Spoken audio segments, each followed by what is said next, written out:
It's video time. And it's running. Okay, good. This is going to be a quick review on the Master and Dynamic MH-30. This is a nighttime review. My favorite place.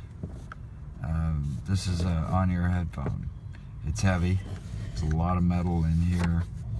And it's got a pretty strong clamp to keep it on your head. But I wouldn't recommend running or anything with it because it'll probably fall off. The pads are pretty smooth and there's no real gripping.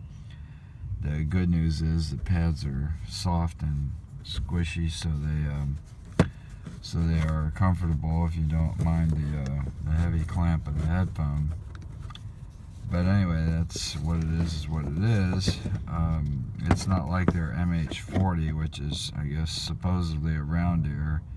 The MH-30 has a electronic circuit in it to be able to kill the sound, mute the sound or whatever. You don't use the stop button on your music player. This apparently does not have anything like that, which is good. So that's the good news, is there's no electronics in it. It's just a headphone. The jacks on here, it's a single side, but there's jacks on both sides. You can see them there. And then there's two cables that come with it.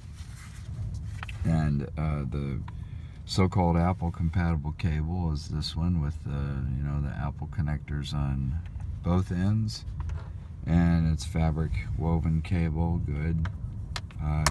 Has a separate microphone up here, and then the control box down. Let's see, so here's the microphone up on this end, and then down a little further, about 9 inches, is the control box. So volume up, volume down, stop, start, skip next. These are Apple controls. I understand the volume may not work on Androids and so on. They do include another cable, I guess, for Android or generic. The only thing is that the other cable, let's see if I can even get to it here. There's a, they include this little, well, this is hard to get out of here. Okay, it's going to be a monumental effort here. There, I got it. They include in the cutout here a little leather box, which just closes up like a clamshell. It's a leather covered box, and in the box, the 1/4 inch adapter, and then these two cables. So here we got the other cable, which is 2 meters. This cable here is 1.2 meters. So I guess this 2 meter cable is the non-portable cable, but it has the the extra connector on both ends. Now, of course, on the ear cup end makes sense because the ear cups are built that way. But to have a generic cable with no controls, and yet have that Apple style cable plug on both ends, makes no sense to me. So if you have players that don't have those three conductor things with the extra conductor for the controls, then why would they put it on here? I don't know. And it's probably expensive to make. So anyway, they put all the money they put into this blingy headphone, and it is blingy, with the extra box here and the extra cable, and they couldn't do a hard case to protect the thing. I guess they figured maybe it's got enough metal that'll protect it.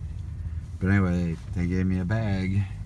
Here's a bag, just a fabric bag, pretty big old fabric bag. It's just a bag. Go this way.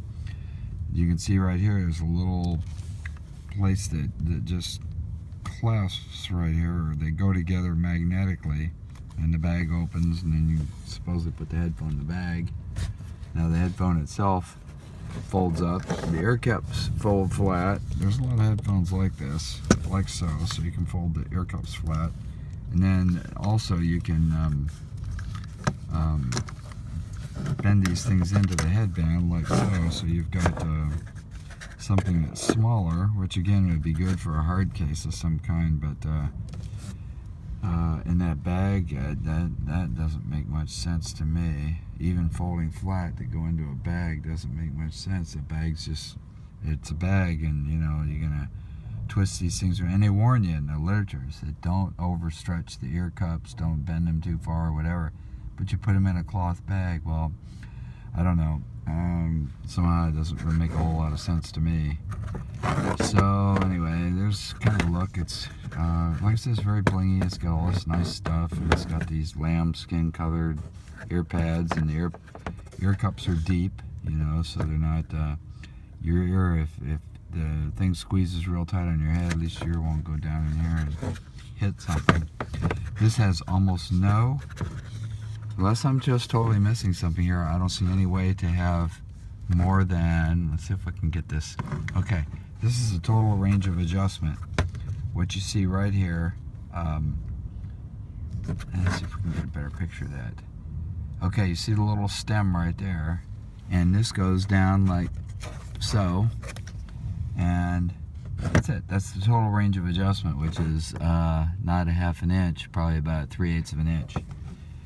That's the total range. You know, where I fit this thing is about 2/3 of the way up, so it'll fit heads where the thing goes an 1/8 inch larger on each side from my average size head. So that's not a very big head. And it'll go, looks like 2/8, about 1/4 of an inch smaller. And there's a lot of heads that are a lot smaller than mine. So this is going to fit a pretty narrow range of heads, not a big range of heads. The reason I'm elaborating on all this stuff is because this thing costs $330 at the Apple store. So these guys have been very successful with Apple, and that means that you don't really have to reach out to the market as much or compete as much. And there's a lot of good headphones for $330, wired headphones, and so this is a pretty premium price category for an on-ear. Let's set that aside here for a minute, and let's take a look at how this thing sounds. I've been working on this for a couple of days, and let's get the settings. Turn the brightness down here a little bit. Come on. There we go. And let's bring up the equalizer. Here we go. Let's see if this will display okay. Alright. It's not going to be ideal here unless I can. Oh boy, that's really weird. Where's my light? No, the light's an overhead. Picking up a lot of glare here. Anyway, the best I can show here on the left-hand side, I've increased the 40 hertz a little bit, but I've had to reduce 50 to 110 by 6 decibels. Well, 6 decibels to 110 because it is a very boomy bass. Then on the top end here, which you can see kind of over to the right, I've increased the around 1.5 kilohertz. See, it's about 3 kilohertz, 5 kilohertz. The other two on the top end range, I don't know. The high frequencies are extended on here, so no problem having hi-fi reproduction out on the top end. Unfortunately, the low and mid treble are quite recessed by 6 or more decibels. And the problem there is that when you combine that 6 decibel boom at upper bass with the 6 decibel or more recess at the low and mid treble, you get a sound that's very dark and dull. And well, if you EQ this thing, it's going to sound pretty good. In fact, I think you'd probably find it sounding better than a lot of the $100 headphones because you know, it's made better, and the build quality is very good, and they probably got some premium parts in here, although, you know, quite a bit of that $330 goes to bling, like I said. But anyway, the potential sound might be good, but most people I don't think are going to do such a fancy EQ on this. And most they're going to do is maybe boost the treble or cut the bass. And of course, if you cut the bass and it cuts the low bass along with the upper bass, and then you're kind of not so good there, because already the low bass is a little bit lacking on here. The upper bass is very strong, but the low bass is kind of missing. So anyway, without an equalizer, it's just going to sound dark and dull, and I don't think there's any way to describe that, because, you know, the difference between the bass boom and the treble recess combined is going to be about 12 to 15 decibels, so that's an awful lot to give up. And when I talk about the treble level, I'm not talking about hi-fi treble like a Sennheiser HD800, because that is a little bit bright for my taste. I'm talking about a real minimal treble level, probably several decibels below a Sennheiser 800, maybe 6 decibels below. And this one is another 6 to 8 decibels below that. So this is very recessed. So anyway, there's my little look at the Master and Dynamic MH-30. And well, all I can say to sum up is and the isolation on here is about average for a non-ear, which is not bad, but it's you know, in heavy traffic or something like that, or commuting, it's not going to be real happy, because you know, you're going to hear a lot of that mid-frequency noise and stuff. The leakage isn't bad. This is closed, but it's you know, in other words, you can't blast it at audiophile levels in a library. It'll leak a little bit, and you're really not going to like it on a bus or the airplane.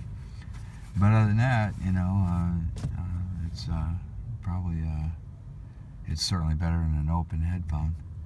So anyway, Master and Dynamic MH-30, and there you go. Just pay attention to what it sounds like, and everything else you might find it okay for outdoors and turning up the volume and all that. But indoors on a hi-fi, I don't know. For $330, I think it should do that, because some headphones actually do at that price level. So that's it. Thank you very much.